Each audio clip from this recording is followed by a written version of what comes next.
I am Laura, 29 years old, and my husband is Richard, 30 years old. We made the decision to live with his parents because Richard often expressed his desire to give back to his parents someday, considering himself the eldest son. Richard's parents are incredibly kind and uphold strong values that I deeply respect. I believe that if we have children in the future, it would be beneficial for them to grow up around their grandparents, learning about society through their experiences. Therefore, I was in favor of the idea of living together. However, there was a catch in this seemingly perfect in-law setup. Richard's unmarried sister, Melissa, 26 years old, also lived at home. My first encounter with her was when I went to announce our engagement, and she remarked sarcastically, "So, you're the latest addition to the family, huh?" My initial impression of my sister-in-law was unfavorable. She seemed to disapprove of her parents' approval of me and displayed a bad attitude. A few weeks after moving in, during a meal, I was serving food to everyone at their respective places. Melissa suddenly exclaimed in disapproval, "Wow, what? You placed the food at your seat first." I was taken aback by her unexpected outburst.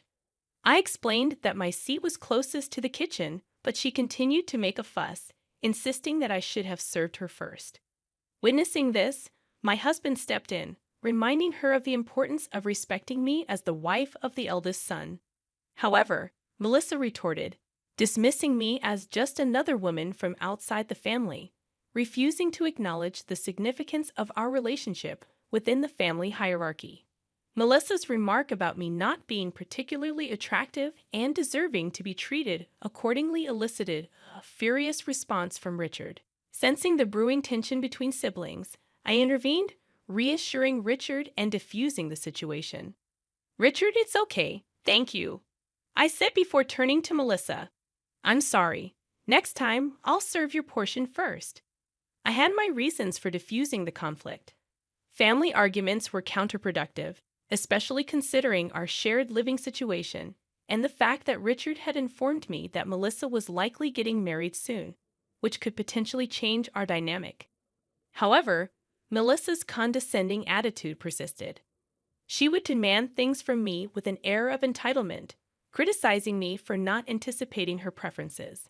Her demeaning behavior escalated, treating me like a maid.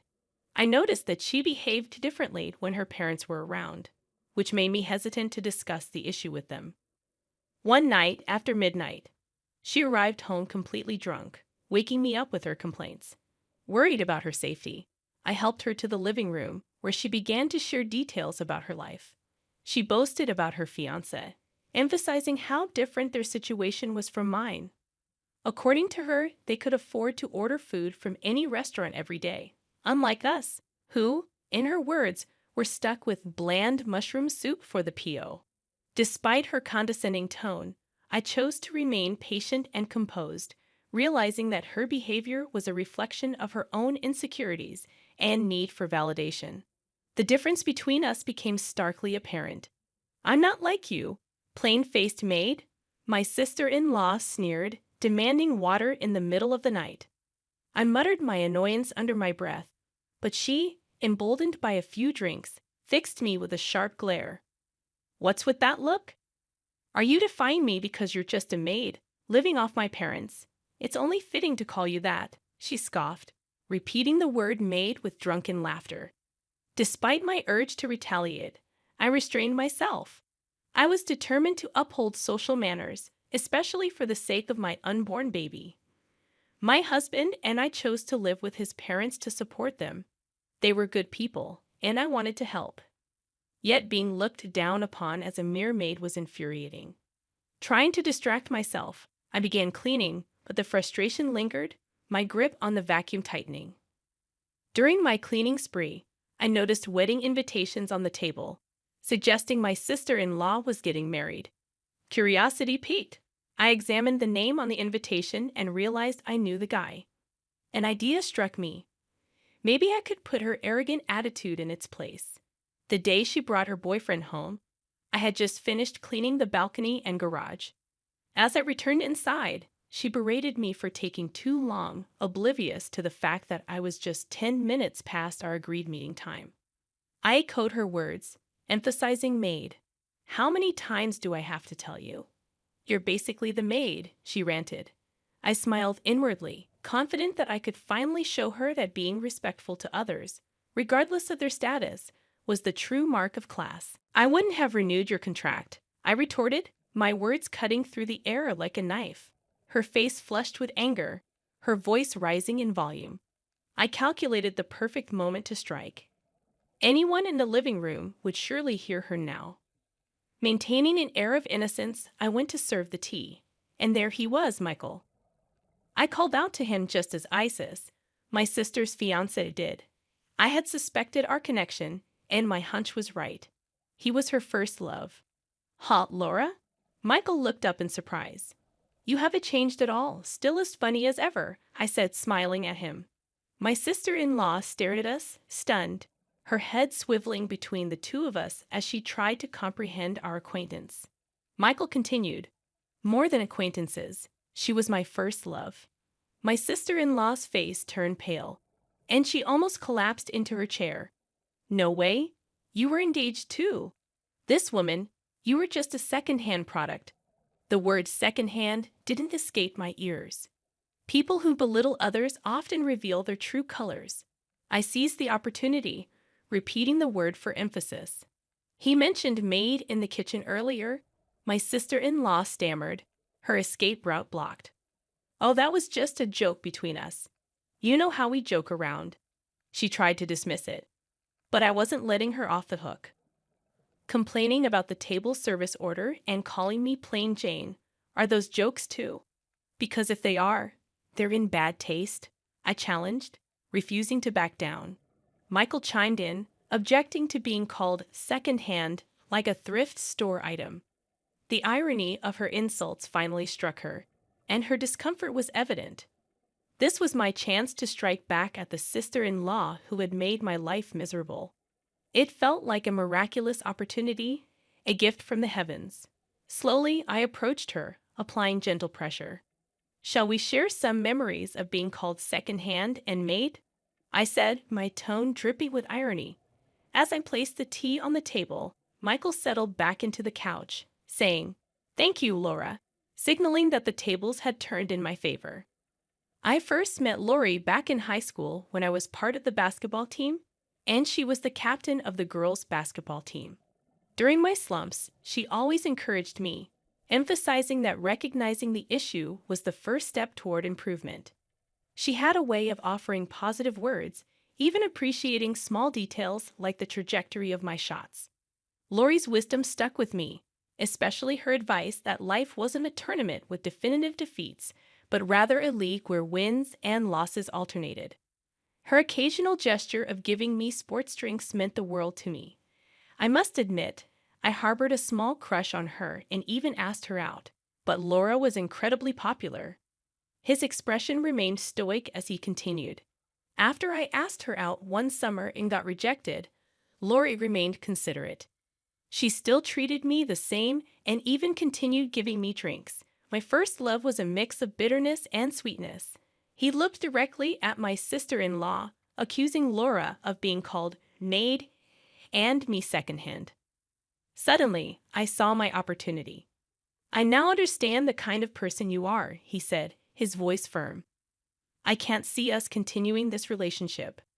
My sister-in-law turned ghostly pale and began sobbing, revealing her desperate circumstances. I'm in a tight spot now. I even quit my job. He looked puzzled but remained stern. You quit? He asked. Before she could respond, I jumped in. I didn't ask her to quit, he said. This unexpected revelation provided my chance. Didn't she talk about how you wanted to be together forever? How? With your earnings, she could live a lavish lifestyle, ordering takeout every day. I exposed her deception. My sister-in-law's eyes widened in shock. You didn't have to say all that to Michael, she stammered, attempting to justify herself. I chuckled, confident in my revelation. Of course, I had to say it. After all, I know Michael. It's like watching everything unfold in a reality TV show, except I heard everything in person. Michael buried his face in his hands, clearly overwhelmed by the situation. I never told you to quit your job.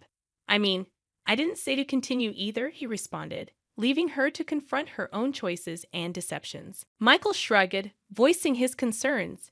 Did you decide to marry me because of my university and my job? Normally, you wouldn't think of marrying someone who calls you secondhand. It became apparent that Michael was leaning towards breaking off the engagement. My sister-in-law, desperate to avoid that outcome, started making feeble excuses that didn't hold water. Calling you secondhand can't be helped. It's a stain on your past, sure, but while we can't erase the past, we can create a future, he retorted sharply. I intervened, trying to reason with her. I told you I don't see it as a stain. In fact, I see it as a good memory, he added, his frustration mounting. But my sister-in-law's agitation seemed to cloud her judgment, and she began to blurt out nonsensical words. How are you going to take responsibility for me quitting my job? Are you going to pay me damages and support me with that money? If that's the case, we might as well get married. Come on, marry me right now.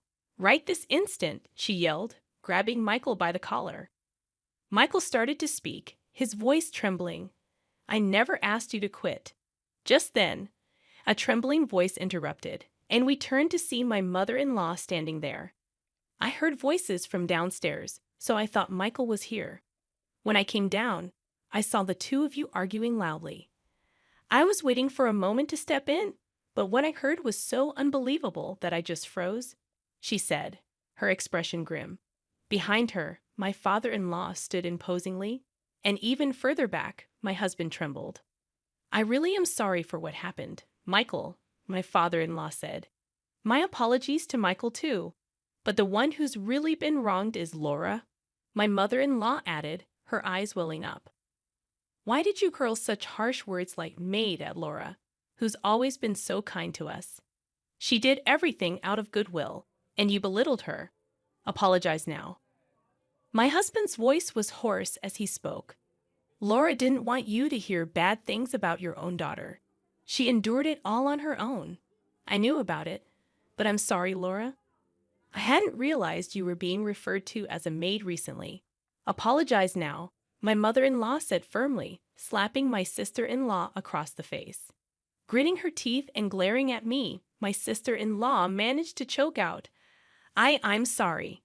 However, Michael intervened coldly. You don't have to apologize to me. I want you to apologize to Laura and ensure you never treat her this way again. I don't want to see my first love cry, but I don't need your apology. I feel bad for your parents, but this was a good opportunity to see the kind of person you are before marriage. Let's forget this ever happened. He turned to my tearful sister-in-law and added, If you have an issue with being secondhand, then you should have stayed away from me. I never asked you to quit your job.